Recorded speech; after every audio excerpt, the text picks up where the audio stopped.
my door and started. Without your umbrella? No, I had it. Oh, you had it good. Yeah. It like happens for 5 minutes. I know. See, that's some places. They should dry chairs in. Huh? Dry chairs. Oh, yeah.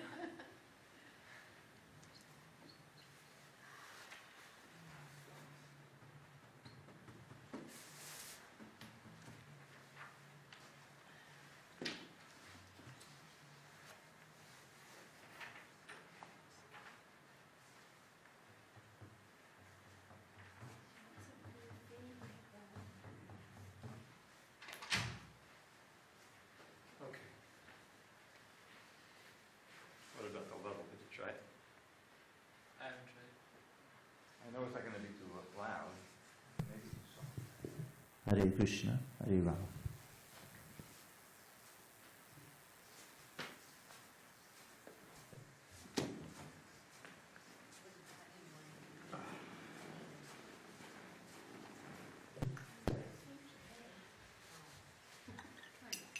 Jaya Radha Madhava Kunja Bihari.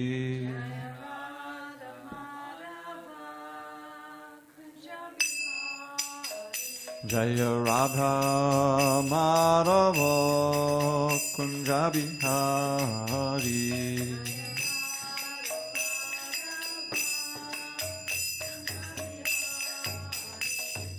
Gopi Janavallabha Girivardhari.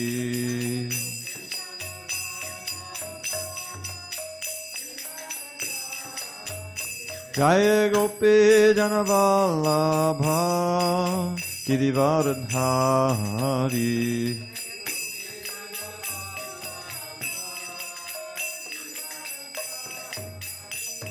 Yashodanandana Buddhajana Randana.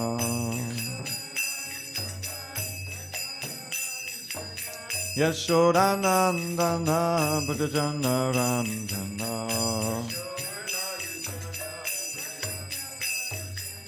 Yamuna Tira Vanachari. Yamuna Tira Vanachari. Jaya Radha Madhava Kunja Bihari.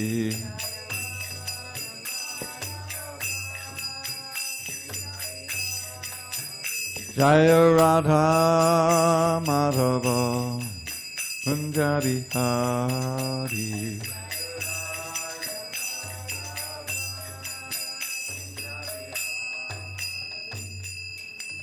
Jai Mr. Bhagavad Paramahansa, Pradikacharya, Ashtotar, Shri Srimad Divine Grace, Srila A.C. Bhaktivedanta Swami Prabhupada ki Jai, ISKCON BPT Founder Acharya, Srila Prabhupada ki Jai. Jai Om Vishnu Pad Paramahansa, Pradikacharya, Ashtotar, Shri Srimad Divine Grace, Srila Bhakti Siddhanta Saraswati Thakur ki Jai, Ananta Koti Vaishnavindi ki Jai, Namacharya Srila Haridas Thakur ki Jai, Srimad Bhagavad Gita ki Jai, Samaveda Bhaktivinoda ki Jai. All glories to the assembled devotees.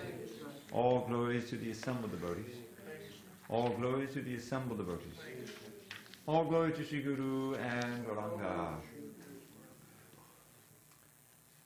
Now back to Ian. It doesn't make much sense.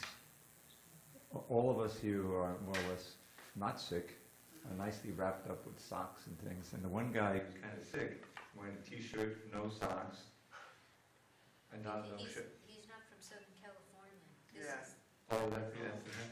Yeah. At least wrap that thing around you. Last night, Father was like, why don't you wear a beanie like when you go to sleep? And he's like, why do you sleep with the window open? Like, with like, well, thing Yeah, but you're the guy who got sick, that's the thing. Yeah, that's me. Anyway, you got that nice child, at least wrap it around the upper torso, so I'll be warmer. I'm looking at you. Visually, yeah. Om Namo Bhagavate Vasudevaya. Om Bhagavate Om Namo Bhagavate Vasudevaya. Om Namo Bhagavate Vasudevaya.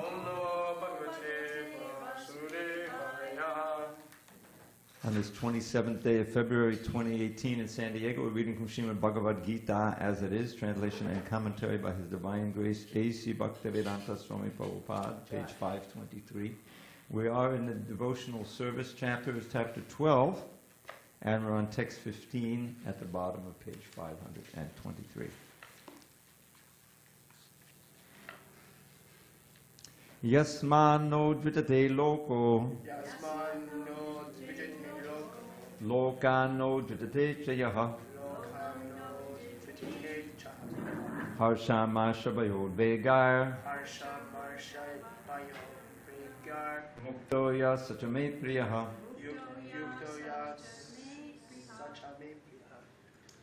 Yasmano dvitate loko.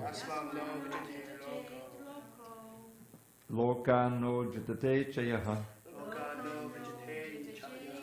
All right, we really have to make a greater effort to chant in unison. If you are going faster, you have to. You have to go to the slower side, because So just let's all try to. Let's start it again.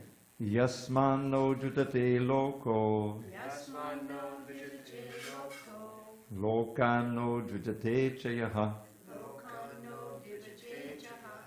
Harshamarsha bhayo vegar. Muktoya sachame priyaha.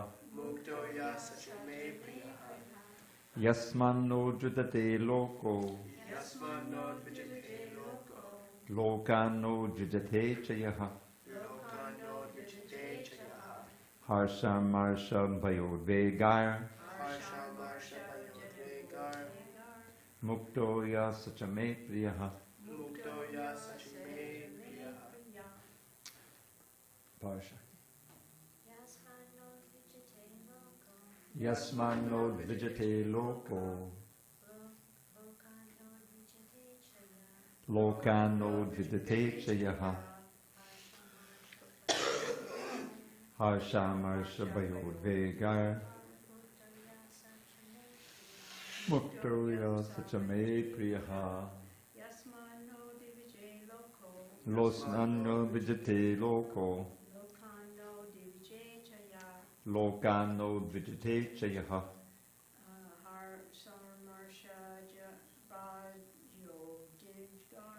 Harshamarsha bhayod vegar. Muktoya sachame priyaha.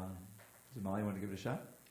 Yasmano vijate loko. Yasmano vijate loko. Lokano vijate chayaha. Lokano vijate chayaha. Harshamarsha bhayod vegar. Harshamarsha bhayod vegar. Muktoya sachame priyaha. Okay.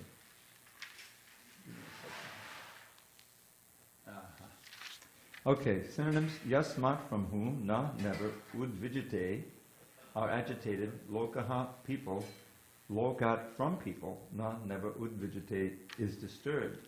Sha, also ya, anyone who, harsha, from happiness, amarsha, distress, bhaya, fear, udvegai, and anxiety, muktaha, free, yaha, who, saha, anyone, sha, also, may, to me, priyaha, very dear. Translation. He by whom no one is put into difficulty, and who is not disturbed by anyone, who is equipoised in happiness and distress, fear and anxiety, is very dear to me. Purport. A few of a devotee's qualifications are further being described. No one is put into difficulty, anxiety, fearfulness, or dissatisfaction by such a devotee. Since a devotee is kind to everyone, he does not act in such a way as to put others into anxiety. At the same time, if others try to put a devotee into anxiety, he is not disturbed. It is by the grace of the Lord that he is so practiced that he is not disturbed by any outward disturbance. Actually, because a devotee is always engrossed in Krishna consciousness and engaged in devotional service, such material circumstances cannot move him. Generally, a materialistic person becomes very happy when there is something for his sense gratification and his body. But when he sees that others have something for their sense gratification and he hasn't, he is sorry and envious. When he is expecting some retaliation from an enemy, he is in a state of fear. And when he cannot successfully execute something, he becomes dejected. A devotee who is always transcendental to all these disturbances is very dear to Krishna. Om Jnana Timarandasya Jnananjana Shalakaya Chakshur Unmilatam Yena Tasmai Shri Gurave Namaha. I was born in the darkness of ignorance, but my spiritual master Srila Prabhupada opened my eyes with the torchlight of knowledge. I offer my humble obeisance unto him and all members of Sri Parampara. Krishna is continuing to describe the qualities of the devotees who were very dear to him.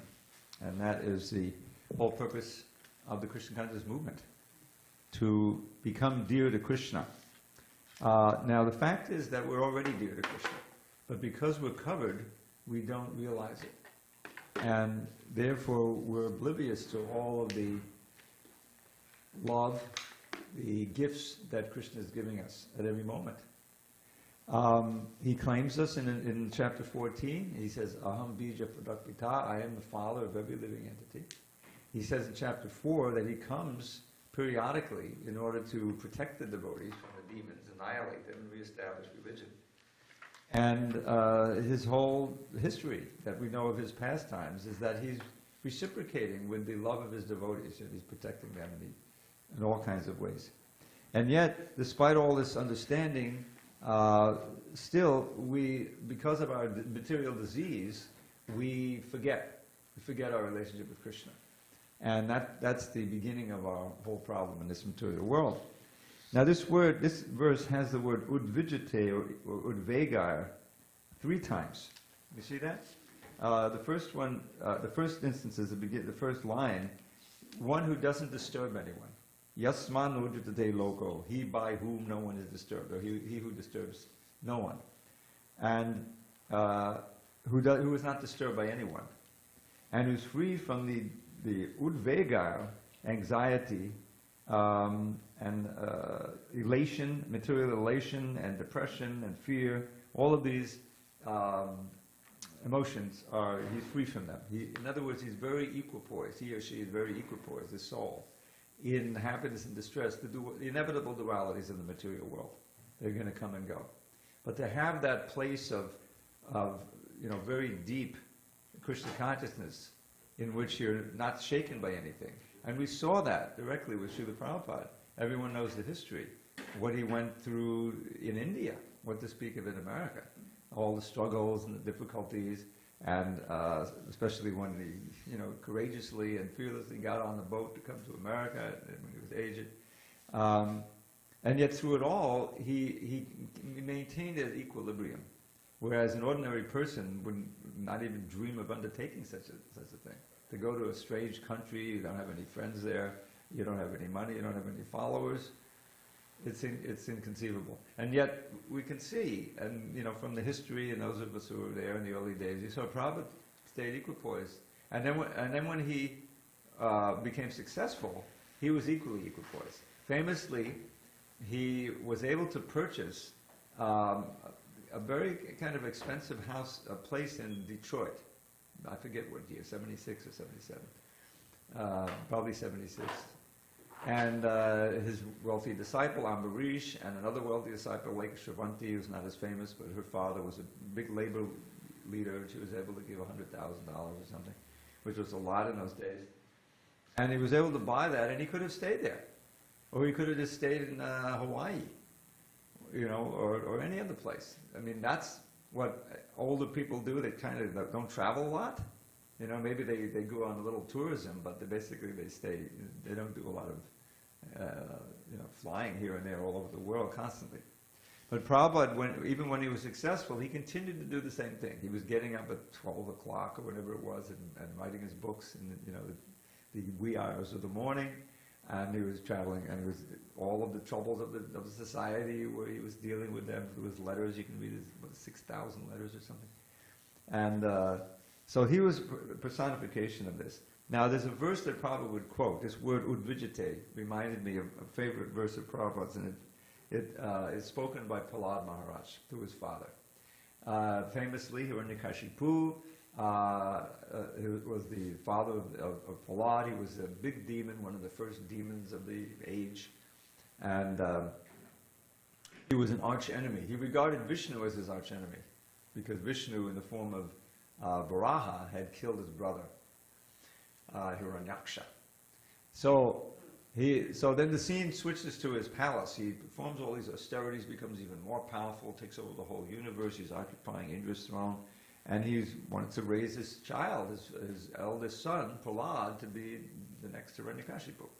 You know, should be okay. He's got a school for demons there with Shanda and Amarka, and all the other boys are being trained nicely, Machiavellian techniques, you know, divide and rule. He's my enemy, he's my friend. So, in seventh canto, probably chapter 8 or 7 or 8, it describes, you know, Prahlad's experience with his father. So, when the first day he comes back from school, when, you know, he's in first grade, second grade, not just kindergarten, the father wants to know, what did you learn today? What's the best thing you learned today? So this is the first verse he spoke, and it has this word in it. That's why I was reminded. So he says there, Tat sadhu mandye asuravarya dehinam sada samudvigna diyam asadgrahat hitvat papatam griyamanda kupam vanam gato yadharamashriyeta. So right away he establishes this platform, a little 5-year-old boy speaking to the most powerful demon who's conquered the universe, his father, who could, apparently, we thought he could anyway, break him in half. But he really couldn't. But still, he was totally fearless because he was protected by Krishna. So he said, my dear, best of the demons. Prabhupada points out he doesn't call him father, he calls him Asurya Varya. Asura Varya means the best of the demons. He says, for living entities who are always disturbed, some udvigna, it's the same word as here, udvijate. The best thing I learned, Father, the word sadhu means a saint and sage, but it also means very good or positive, you know, so that's what it means here. The best thing I learned today, Father, tat sadhu mande, in my opinion, for living entities who are always disturbed in this world because they're holding on to what the impermanent for their safety and security. I always use the analogy, you'll have to forgive me. You're out in the boat here, springs a leak, you jump into the ocean with the life preserver, and you think you'll be saved in a little while, but the life preserver has a hole in it or whatever, you know, and it's losing air, you know. That's the situation.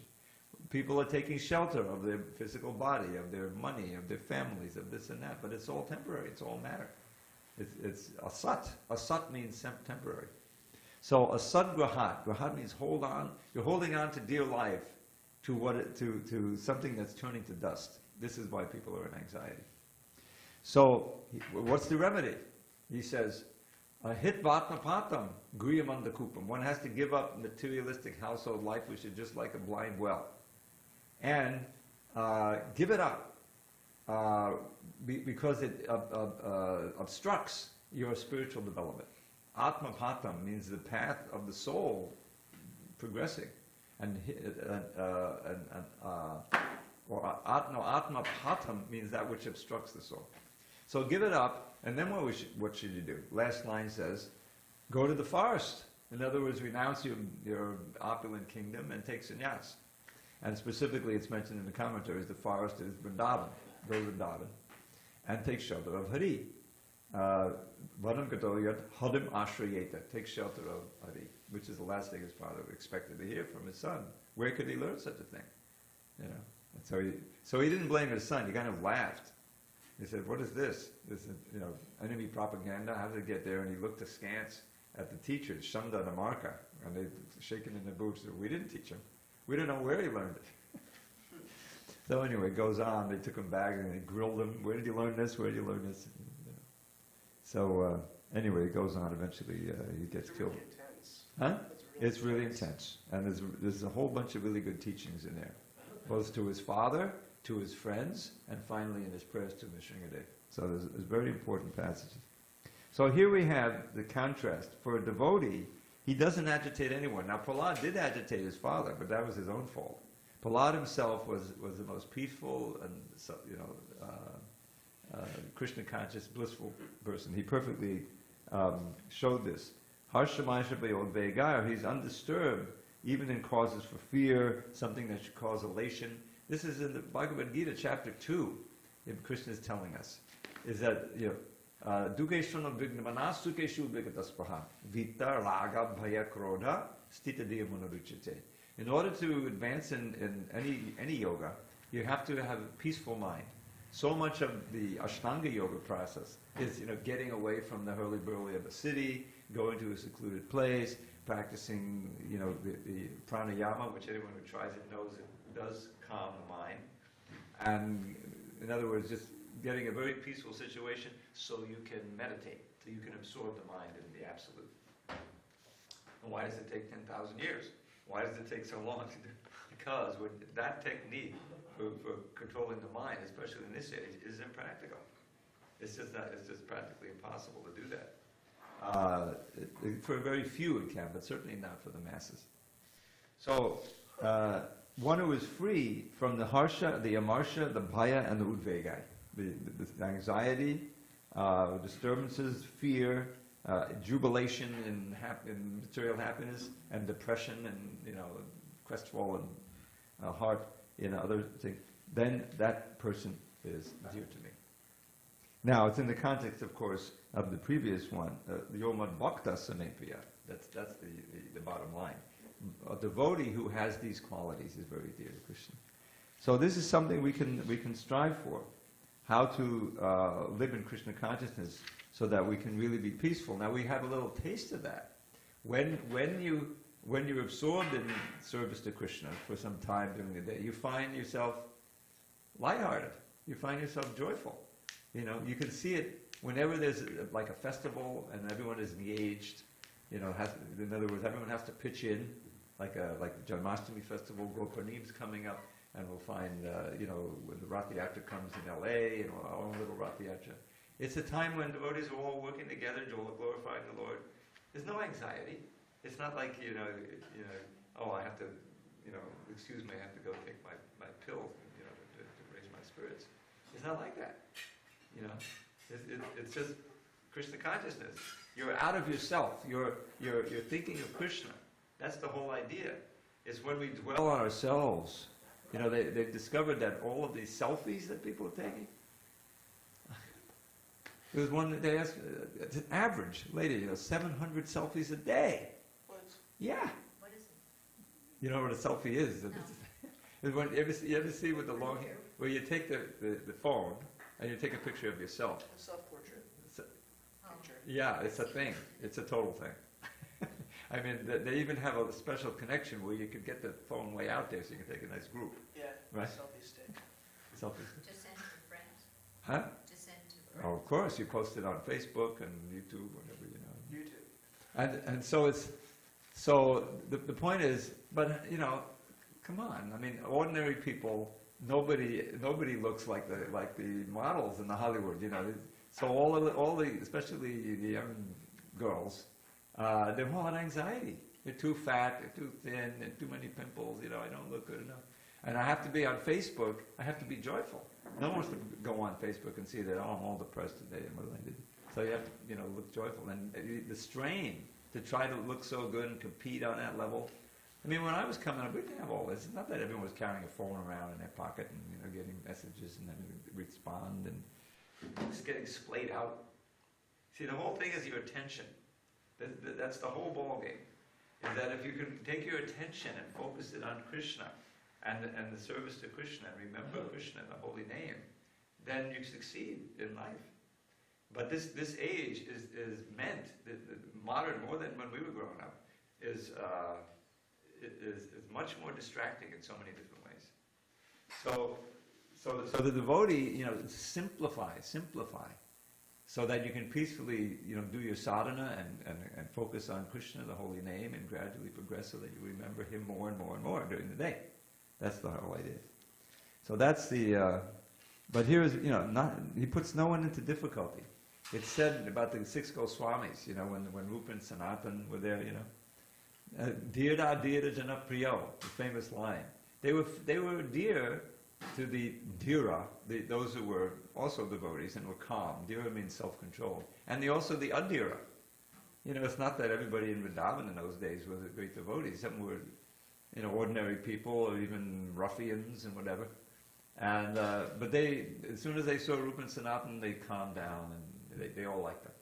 Because they themselves just emanated this peace and this happiness and this desire to give you happiness. We may not know this, but Sanatan Goswami, he would go around and he would help the ordinary Brijbasis in their material activities.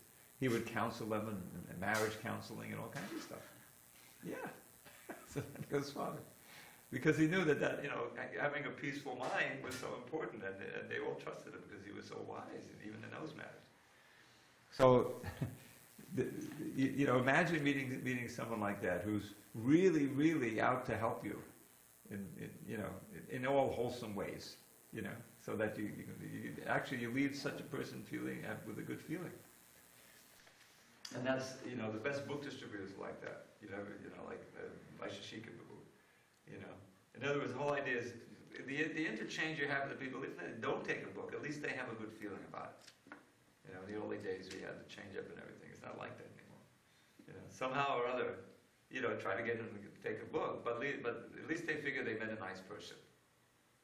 And if they think that a devotee is a nice person, that's a big plus for anybody. Yeah. So that's wonderfully personified in our Srila Prabhupada and his sincere followers. So this is a very nice description. Any comments on this particular verse, purport? Okay, going on with the qualities of those who are dear to Krishna. Anapeksha shuchir daksha. Anapeksha shuchir daksha. Udasino gatavitaha.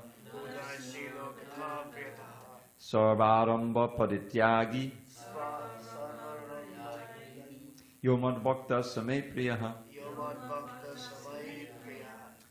My devotee who is not dependent on the ordinary course of activities, who is pure, expert, without cares, free from all pains, and not striving for some result, is very dear to me. The result, of course, is material result.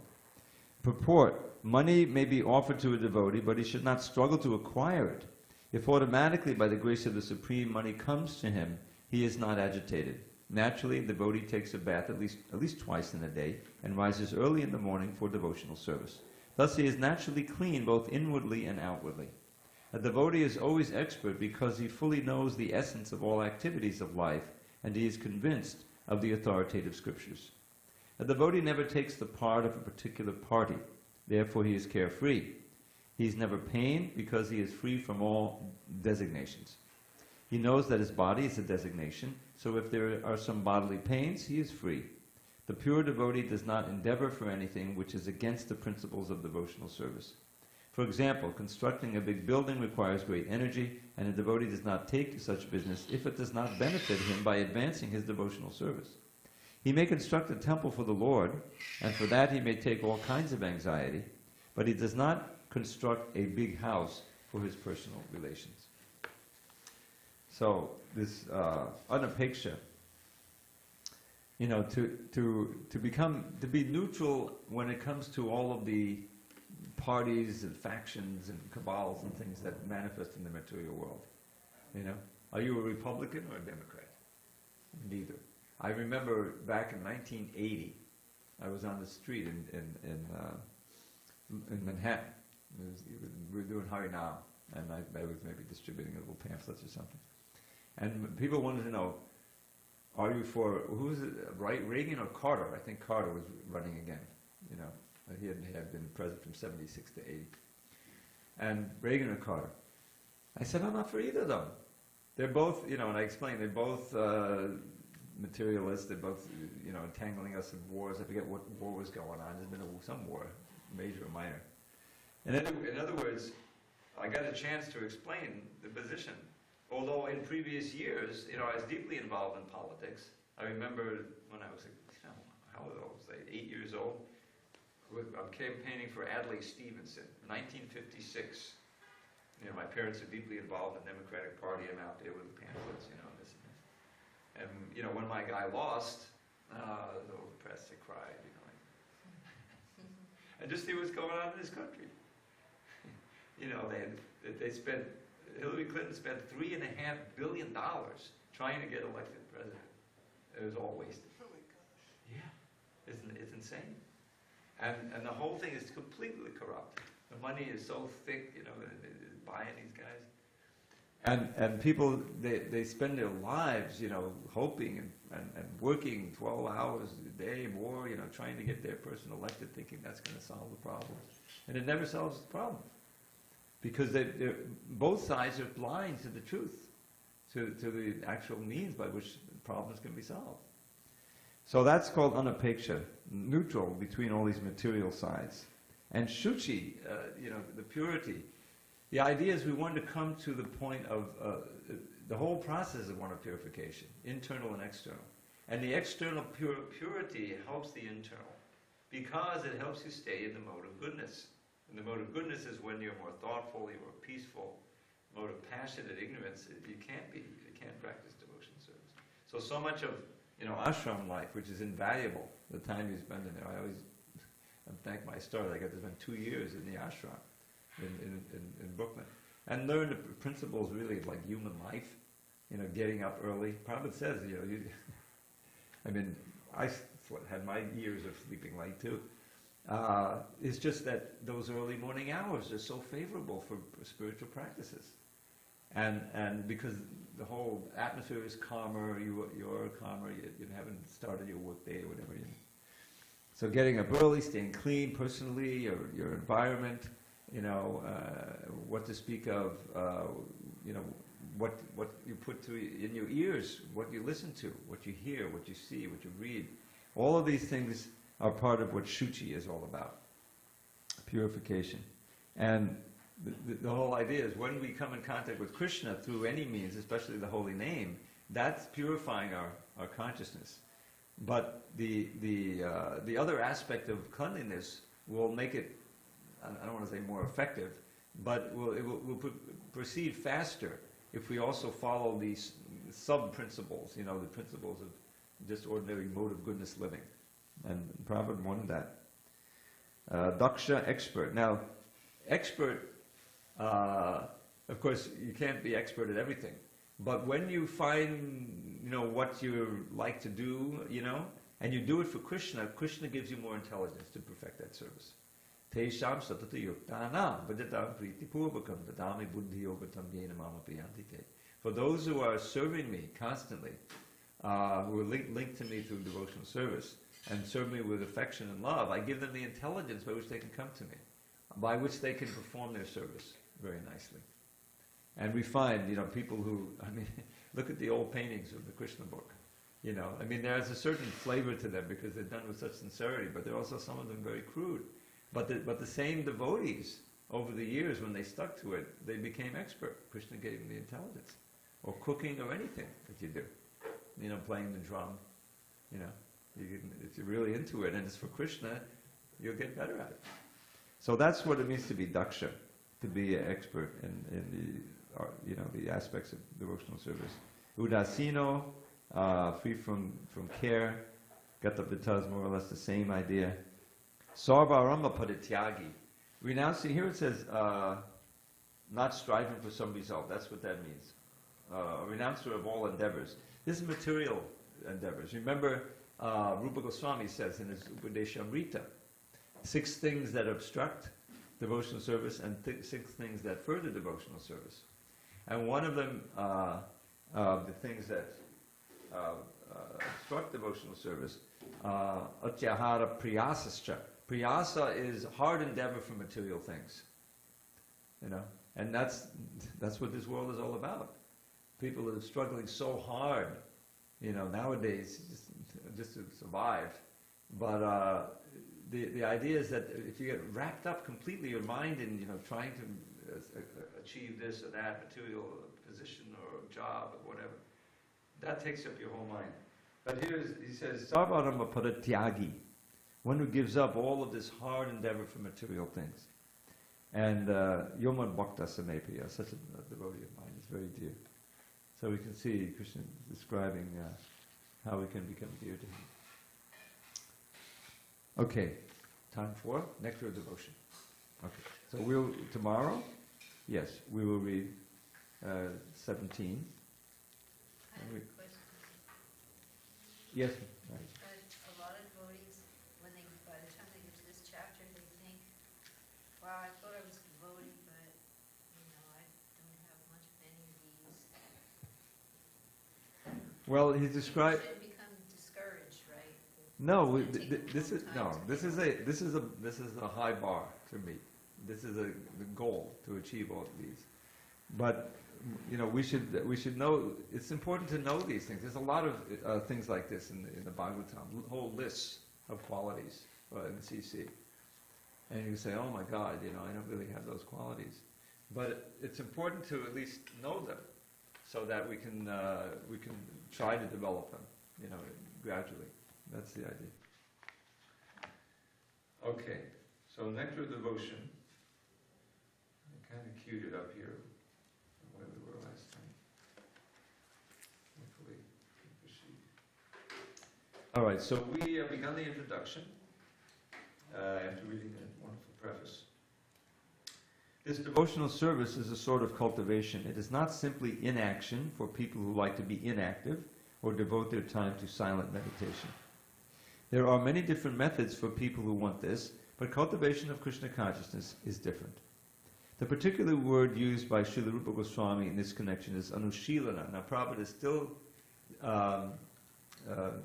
giving an explanation of this key verse in, I think it's the 11th verse in the whole book. What is it? Oh boy. No one knows the verse. You have started off. Anyabilashita shunyam gyanakarma janavatam anukulyana krishna anushilanam bhaktirutam. Prabhupada said anushilanam. So, anya abilashita shunyam, devoid of other desires, besides the desire to serve Krishna. That's, he's giving the standard of pure devotion here, which is what this book is about. And he gives, categories that those other desires could be in. Jnana, karma, and adi, etc. So jnana means cultivating knowledge for liberation. Karma has to do with fruit of desire. Or, going to heaven is also another one, big category. But it's material. And anything else you can come up with. And he says, anavritam means not covered, not diluted or contaminated by that, you see. Then what is it? So this is what it isn't. It's devoid of other desires, stuff like that. Anukulena Krishna Anushilanam Bhakta Uttama. This, the Krishna Bhakti in its Uttama form is the supreme Bhakti. Pure devotional service. Favorable, acting in such a way to please Krishna, always, with the intention of pleasing Krishna. And Prabhupada will explain, Anushilana. Cultivation by following the predecessor teachers or acharyas. Shilana simply means behavior or activity. Anu is always an important word. It means following, you see. So following the predecessors. As soon as we say cultivation, we must refer to some activity. Without activity, consciousness alone cannot help us. All activities may be divided into two classes. One class may be for achieving a certain goal, and the other may be for avoiding some unfavorable circumstance. In Sanskrit, these activities are called pravritti and nivritti, positive and negative action. There are many examples of negative action. For instance, a diseased person has to be cautious and take medicine in order to avoid some unfavorable illness. So this is the famous anukulyasya and pratikulyasya, means the do's and the don'ts. Do so many different things, chant Hare Krishna 16 rounds. Don't do so many things, no, it's sex and drugs. Those who are cultivating spiritual life and executing devotional service are always engaged in activity. Such activity can be performed with the body or with the mind. Thinking, feeling, and willing are all activities of the mind. And when we will to do something, the activity comes to be manifest by the gross bodily senses. Thus, in our mental activities, we should always try to think of Krishna and try to plan how to please him, following in the footsteps of the great acharyas and the personal spiritual master. There are activities of the body, activities of the mind, and activities of speech. A Krishna-conscious person engages his words in preaching the glories of the Lord. This is called kirtan. And by his mind, a Krishna-conscious person always thinks of the activities of the Lord, as he is speaking on the battlefield of Kurukshetra, or engaging in his various pastimes in Vrindavan with his devotees. In this way, one can always think of the activities and pastimes of the Lord. This is the mental culture of Krishna consciousness. Similarly, we can offer many services with our bodily activities. But all such activities must be in relationship with Krishna. This relationship is established by connecting oneself with a bona fide spiritual master who is the direct representative of Krishna in disciplic succession. Therefore, the execution of Krishna-conscious activities with the body should be directed by the spiritual master and then performed with faith. The connection with the spiritual master is called initiation. From the date of initiation by the spiritual master, the connection between Krishna and a person cultivating Krishna consciousness is established. Without initiation by a bona fide spiritual master, the actual connection with Krishna consciousness is never performed. This cultivation of Krishna consciousness is not material. The Lord has three general energies, namely the external energy, the internal energy, and the marginal energy. The living entities are called marginal energy, and the material cosmic manifestation is the action of the external or material energy. Then there is the spiritual world, which is a manifestation of the internal energy. The living entities, who are called marginal energy, perform material activities when acting under the inferior external energy. And when they engage in activities under the internal spiritual energy, their activities are called Krishna conscious. This means that those who are great souls or great devotees do not act under the spell of material energy, but act instead under the protection of the spiritual energy. Any activities done in devotional service or in Krishna consciousness are directly under the control of the spiritual energy. In other words, energy is a sort of strength, and this strength can be spiritualized by the mercy of both the bona fide spiritual master and Krishna.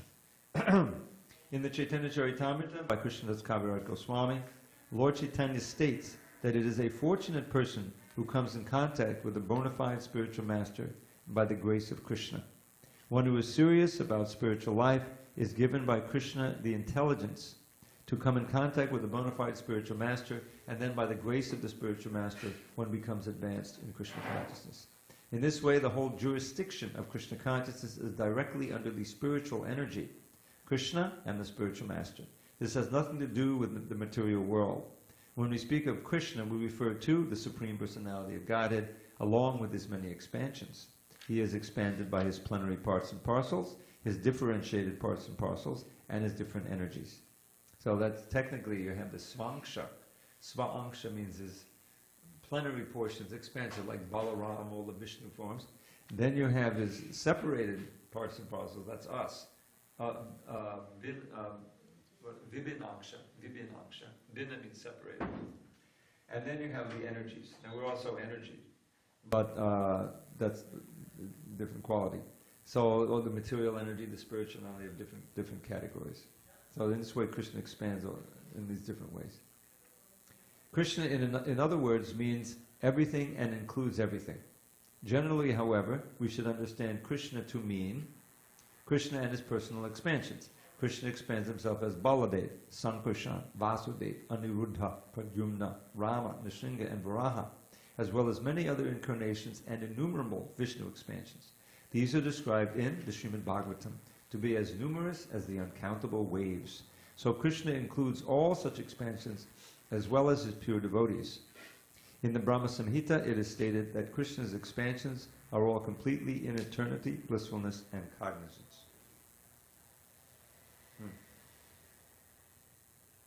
Excuse me. I was going to sneeze and now I'm getting run away. That's the worst.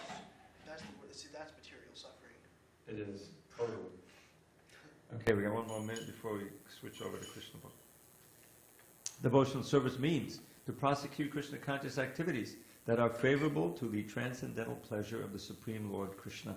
And any activities that are not favorable to the transcendental favor of the Lord cannot be accepted as devotional service. For example, great demons like Ravana, Kamsa, and Hiranyakashipu were always thinking of Krishna, but they were thinking of him as their enemy. This sort of thinking cannot be accepted as bhakti or Krishna consciousness. Okay, that's our spot for tomorrow. Okay. And now, Krishna book. I also queued I that have up. a quick question. Go ahead. Just reading the back of Henry David Thoreau and like Mahatma Gandhi, which obviously you probably knew Hindi, but Prabhupada, was he the first one to translate the Bhagavad Gita into English? No. No? No, there were many English translations before. Others are just academic commentaries. Not all. Bhaktivinoda had a translation. Bhaktivinoda Thakur. Whoa. Yeah, I think he translated it into English also. But he definitely had a Bengali version. Maybe it was translated by someone else into English, but I have it on my computer. Whoa. Far out. So there were quite a few. Okay, so where are we here? We're in this chapter. And, okay, that's good. This is called Krishna's Message to the Gopis. I think we're still in chapter 47. Since Krishna is absolute, his so-called unkind activities are as relishable as his kind activities. Therefore, saintly persons and great devotees like the Gopis cannot give up Krishna in any circumstances. Lord Chaitanya therefore prayed, Krishna, you are free and independent in all respects. You can either embrace me or crush me under your feet, whatever you like. You may make me broken-hearted by not letting me see you throughout my whole life, but you are my only object of love. In my opinion, Srimati Radharani continued, no one should hear about Krishna. What? She's in such a state of, high love and separation that this is one of the mad talkings that she's giving. But then you see that she changes mood. No one should hear about Krishna because as soon as a drop of the nectar of his transcendental activities is poured into the ear, one immediately rises above the duality of attraction and rejection. Being completely freed from the contamination of material attachment, one gives up attachment for his material world, including family, home, wife, children, and everything else materially dear to everyone. Being deprived of all material acquisitions, one makes his relatives and himself unhappy. Then he wanders in search of Krishna, either as a human being or in other species of life, even as a bird, and voluntarily accepts the profession of a mendicant. It is very difficult to actually understand Krishna, his name, his qualities, his form, his pastimes, his paraphernalia, and his entourage. Radharani continued to speak to the black messenger of Krishna, the black bee. Please don't talk any more about Krishna. It is better to talk about something else. We're already doomed, like the black-spotted she-deer in the forest, who are enchanted by the sweet musical vibration of the hunter. In the same way, we've been enchanted by the sweet words of Krishna, and by thinking of the rays of his toenails again and again, we're becoming more and more lusty for his association. Therefore, I request you not to talk of Krishna anymore. These talks of Radha with the bumblebee messenger, including her accusing Krishna in so many ways, and at the same time expressing her inability to give up talking about him, are signs of the topmost transcendental ecstasy called Mahabhava. The ecstatic Mahabhava manifestation is possible only in persons of Radharani and her associates. Great acharyas like Rupa Goswami and Vishwanath Chakravarti have analyzed these Mahabhava speeches of Radharani and described their different varieties such as Udgurna, or bewilderment, and Jalpapati Jalpa, or talking in different ways. These are the signs of Ujjvala Ras, or the brightest jewel of love of God. While Radharani was talking with the bee, and the bee was flying hither and thither, what do you think happened? It disappeared. It all of a sudden disappeared from her sight, as bees are wont to do.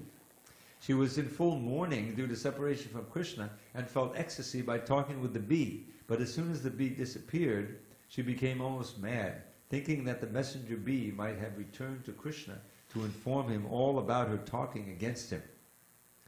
Krishna must be very sorry to hear it, she thought. In this way, she was overwhelmed by another type of ecstasy.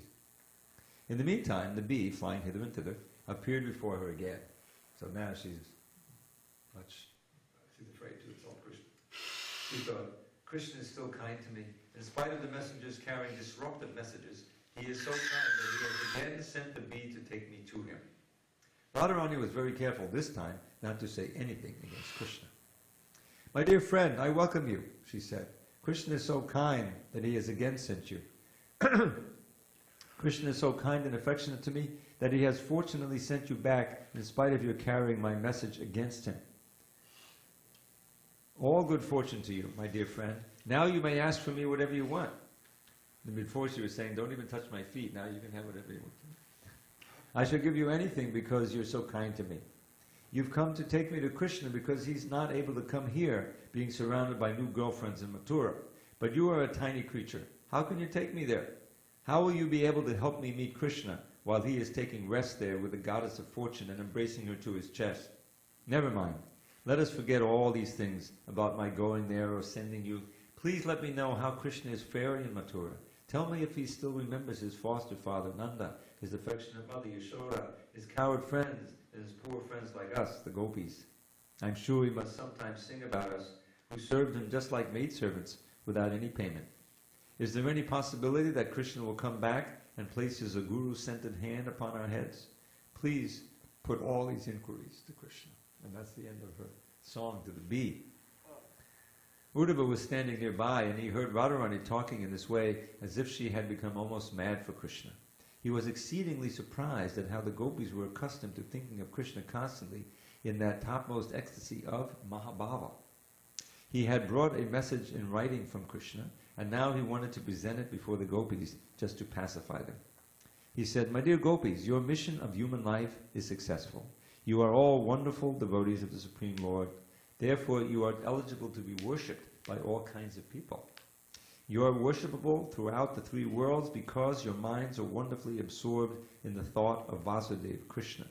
He is the goal of all pious activities and ritualistic performances, such as giving charity, rigidly following austere vows, undergoing severe penances, and igniting the fire of sacrifice. He is the purpose behind chanting different mantras, reading the Vedas, controlling the senses, concentrating the mind in meditation. These are some of the many different processes for self-realization and attainment of perfection in life, but actually they're meant only for realizing Krishna and dovetailing oneself in the transcendental loving service of the Lord." Close quote. Prabhupada says, this is the last instruction of the Gita also. Although there are descriptions of different processes of self-realization, in the end, Krishna recommends that one give up everything else and simply surrender to him. All other processes are meant for teaching one how to surrender ultimately unto the lotus feet of Krishna. The Bhagavad Gita also says that this surrendering process is completed by a sincere person after executing the processes of self-realization in wisdom and austerity for many lives. Since the perfection of such austerity was completely manifested in the lives of the Gopis, Uddhava was fully satisfied upon seeing their transcendental position.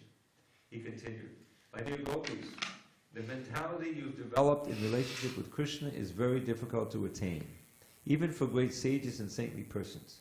You've attained the highest perfectional stage of life. It's a great boon for you that you have fixed your minds upon Krishna and have decided to have him only, giving up your families, your homes, your relatives, husbands, and children for his sake. Because your minds are now fully absorbed in Krishna, universal love has automatically developed in you. I think myself very fortunate that I have been favored by your grace to see you in this situation." When Uddhava said that he had a message from Krishna, the Gopis were more interested in hearing the message than in hearing about their exalted position. They did not very much like being praised for their high position. They showed their anxiety to hear the message Uddhava had brought from Krishna. Uddhava said, "My dear Gopis, I am especially deputed to carry this message to you who are such great and gentle devotees. Krishna has specifically sent me to you because I am his most confidential servitor." Uddhava didn't deliver to the Gopis the written message brought from Krishna. Do you remember why? Anyone remember why? This is Prabhupada's own realization. I've done research. There's none in Vishwanath. Nobody wrote this before. This is Prabhupada's. Because the message was very gravely written, so that not only the Gopis but all empiric philosophers might understand how pure love of God is intrinsically integrated with all the different energies of the Supreme Lord. Yeah, and Prabhupada says it a minute. From Vedic information, it's understood that the Supreme Lord has multi-energies, parasa shakti vividai vishuyate. Also, the Gopis were such intimate personal friends of Krishna that while he was writing the message for them, he was so moved that he could not write distinctly. So his hand is shaking, and that will be evident in the writing. And if they see that, they'll become disturbed because Krishna was feeling it. You see? So that's why he thought it better not to show him the thing, but to read it to him, not to show the letter. Uddhava, as a student of Brahaspati, had very sharp intelligence. So instead of handing over the written message, he thought it wise to read it personally and explain it to them. Okay, we'll pick that up tomorrow. I think what we're going to do, if none of you have any, we're going to alternate. At 8 o'clock, I'll start reading the Nectar Devotion or the Krishna book. Is that okay? All right, good. What were you going to say? So earlier in Krishna book, just as like some sastric evidence, it says that even being around Krishna in person, you'll attain instant liberation. But also, what about for the people like Arjuna, who weren't even aware of his constitutional position, or even aware that the Supreme Personality of Godhead was there before him? So. Oh, Arjuna? Yeah. So. Well, he was. I mean. But he was already liberated. But yeah, how did he not? But Arjuna was aware of Krishna's divinity, and in fact, in the Gita, he discovers that. Well, yeah. Well, no, he said. Param Brahma, Param Dhamma, Pavitram, Param Purusham, Shastratam Divyam. You're the eternal divine person. Well, of course. He knows. Yeah, then. He knew then, right? When Krishna revealed himself as being the Supreme Personality of Godhead. But before that, even like with. Well, there were times. The thing is, he knew, but it was in the background. In other words, the foremost thing that was most prominent was his friendship. But at the same time, he wasn't ignorant. Yeah, he wasn't ignorant. But also it says in Krishna book where I read, where it says he chose not to reveal himself to anybody because he didn't want to affect the relationships with him and everybody else. So like even Yashoda. Well, especially in Vrindavan, that's the thing. Yeah. But in Mathura, Devaki, they knew because he revealed when he first was born. But Yashoda must have forgot though. Right? No, she didn't know that. But she did know at one point, but then she forgot. Because she looked into his mouth and said, my son must be. Yes. You said they got it, but you forgot. You got your stuff. But even being in his presence though, she should be instantly delivered. Right? Well, yeah, of course. Yeah, 100%. But is there a difference between even using the word liberated is such a strong connotation? So would that indicate that No, she so is it's reached, like. that anybody can be ready to reach Where'd you say realization? Because that's a really small, powerful use that word. Yes. So liberation can be liberation in the Brahma-yogi. But it's not the same liberation. Yeah, liberation is a negative thing. Liberation from birth and death. But that kind of liberation ultimately is not something that the devotees strive for, because they're much more interested in loving Krishna. That's why you kind of says birth after birth. Let me have pure devotion. That means it's not every liberation. Ultimately, the devotees don't pray for Krishna, they pray for pure love, and liberation comes over. Yeah.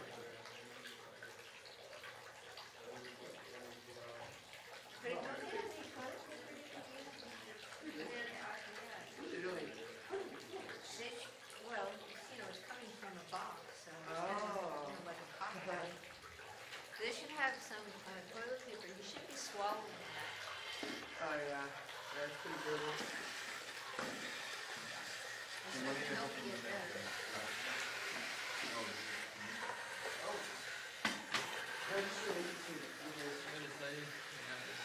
Oh, that's some. We figured out what the Gita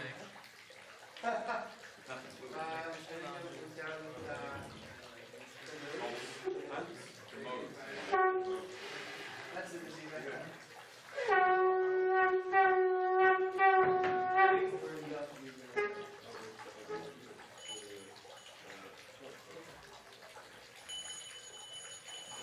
Did you go and die?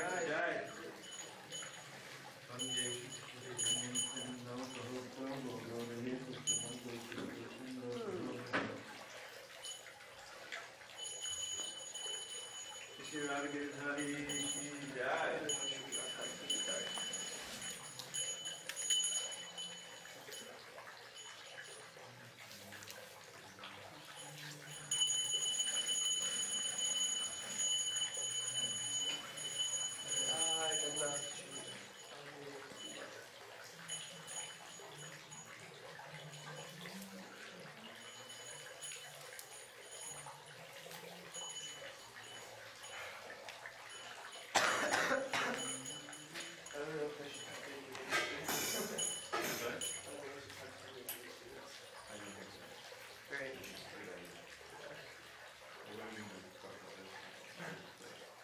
Namah Vishnu Padaya Krishna Prestaya Bhutale Srimate Bhakti Vedanta Swami Iti Namine Namah Vishnu Padaya Krishna Prestaya Bhutale Srimate Bhakti Vedanta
Shila A.C. Bhaktivedanta Swami Prabhupada ki jai.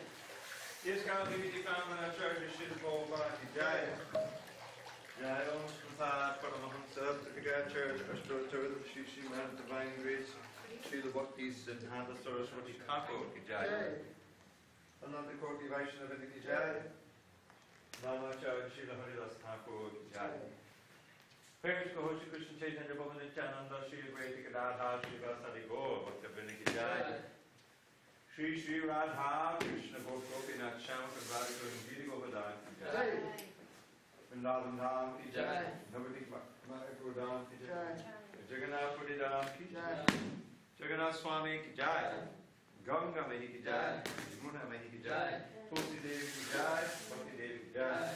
Shri Harinam Sankirtan ki jai. Transcendental Book Distribution ki jai.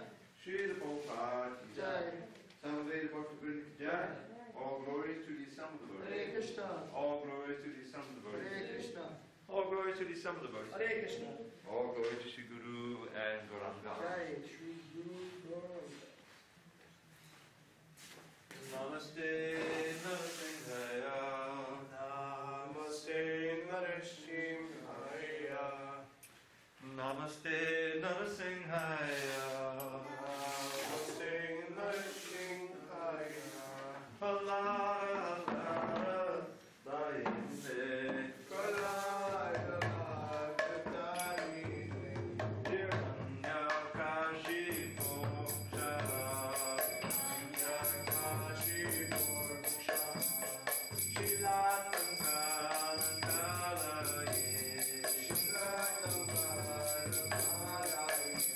Is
Well, due to the cold, the air becomes drier when you heat it. It cracks. You need coconut oil on it. Coconut oil? Yeah, I need to I'd be do that nervous. too, because my skin cracks too. Well, I have a nice lotion from Schrader's. It's got aloe vera and everything. The best thing is the shea butter Really? that they sell, and it's like, What kind Like of butter? real shea butter. they've got it, it's in a little jar, a little plastic bar. You know, these trees, Uh-huh. the little spiny shea trees, sometimes they know. call them shade trees. Yeah, but they're shade, Down the shade block. trees. Shea, S-H-E-A. I You bought can some find at it at the Sprouts. time. And it's like, it's hard to get out of the jar, but when you rub it, it's the best thing. Best thing for the cracks? Yeah, 'cause You it's had not it. like a lotion, it's like, but it's not that greasy. Okay. You just have to wait a few minutes and rub it in. What's the But brand it name is of the it? best. The brand name? There's a few brands. It's not Where do cheap. you get it? Sprouts? Let's ask them for shea butter. S-H-E. Well, because I know there's cheap kinds that come in a bottle. Well, But you said it comes in a little jar, so because that anything means that that you it's get probably is better. dilute. Yeah, because you have to get 100% shea butter to make it really, He's going to. Maybe I should try that because coconut oil is pretty hard to, and stains your Oh, clothes. yeah. Well, the other kind of oils are good. They absorb into your skin, but they're not as lubricant as the shea What's butter. that? You know, the thing is that the shea trees grow all over California. They're Really? Yeah, they're down by the city of San Diego. Are you serious? Downtown San Diego. They have them. They've got these little yellow, I was you're paying attention. like You weren't paying attention, but we also put some back. stones, but it's round. They're yellow Dolly, you want him to balls sign? that fall out of the trees, kind of like palm kernels. They're balls of yellow balls? Well, Because I've seen them all over golden the street. They're pretty messy. That's what they make in shea butter. Really? And And they turn them all nobody down? knows what's anything but, well, because I never they knew. get very, you know, invasive to the telephone wires and you know, they get really big. There was one right down here next to where it is. I didn't know that those were called shade trees. That's Yeah. pretty cool. S-H-E-A. I'm gonna try some of that instead of coconut. Yeah. It's not cheap, but it's really the best thing. Cool. Shea butter. You may want to taste it, it's pretty salty. I felt it. It is. I can't taste a single bit of it. That's good. Okay. Any like pork? Yeah.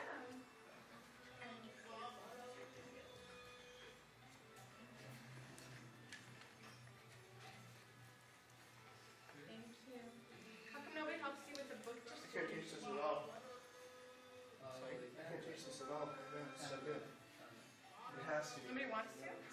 I have a cold, so I can't smell and taste it. Some people are not fine. But it's like a greenhouse is like The what? the house orders. It is very salty though. I can taste the salt. That's the spirit of the fish. You should announce that on the website, like, come help out with the book distribution. Yeah. We actually have it on the newsletter. Let me try On one. the newsletter? Can you try it for it? Do you go to the park? Is it really The what? I can't take The it. dog park It's Saturday? not- Because they go to the park on Saturday. I That work was salty. 7 days a week. Yeah. I'm trying to make enough money to pay for rent, you know? I'm looking for a place still on March 1st. I really would like just a sofa or something so I can pay the cheapest rent because I want to put myself through more schooling.